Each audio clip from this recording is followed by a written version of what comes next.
മോദി ജയിക്കും എന്നുള്ള കാര്യത്തിൽ യാതൊരു സംശയമില്ല. ഇല്ല, ഭൂരിപക്ഷം എന്നുള്ളത് മാത്രമേ. ഭൂരിപക്ഷം കഴിഞ്ഞ തവണ 4 ലക്ഷത്തിൽ പരമായിരുന്നു. അത് കൂടുമോ അല്ലെങ്കിൽ അതിൽ കുറയുമോ? അത് കുറഞ്ഞ ഭയങ്കര ക്ഷീണമായി. കുറഞ്ഞാൽ ക്ഷീണമാണ്.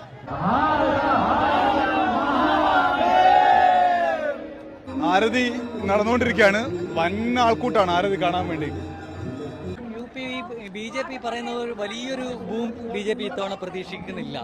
BJP നേതൃത്വം തന്നെ അത് പ്രതീക്ഷിക്കുന്നില്ല. കഴിഞ്ഞ 2 തെരഞ്ഞെടുപ്പുകളിൽ ഉണ്ടായ ഒരു വലിയ നേട്ടത്തിലേക്ക് എത്താൻ BJP വേർക്കും. അതൊന്നും ആ മോദി വേവ് ഇവിടെ അലയടിച്ച് നിന്ന ഒരു സമയമാണ്. മോദിയുടെ ഫസ്റ്റ് വേവ് ഇപ്പോൾ ഉള്ളതായിട്ട് നിങ്ങൾക്ക് ഫീൽ ചെയ്യുന്നു. ഇത്തവണത്തെ പ്രത്യേകത വെച്ചാൽ ഇത്തവണ അത്തരം ഒരു തരംഗം ഇല്ല എന്നുള്ളതാണ്. പടിഞ്ഞാറൻ UP വളരെ നല്ല ഒരു കടുത്ത മത്സരം BJP നേരിടുന്നുണ്ട്. UP ഇപ്പൊ ചർച്ച ചെയ്യുന്ന പ്രധാനപ്പെട്ട വിഷയങ്ങൾ വിലക്കയറ്റവും തൊഴിലില്ലായ്മയും ഒക്കെ കൂടിയാണ്.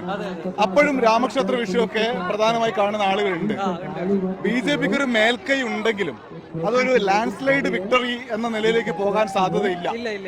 2014-ലോ 19-ലോ കണ്ട ഒരു തരംഗം എന്തായാലും BJPക്ക് NDAക്ക് അനുകൂലമായിട്ട് ഇവിടെ നമുക്ക് കാണാൻ പറ്റുന്നില്ല.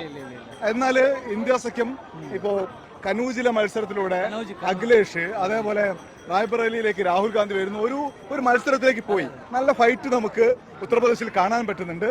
റിസൾട്ട് നോക്കാം നമുക്ക് എന്തായാലും, പക്ഷെ ഫൈറ്റ് ഉണ്ട്. യെസ്.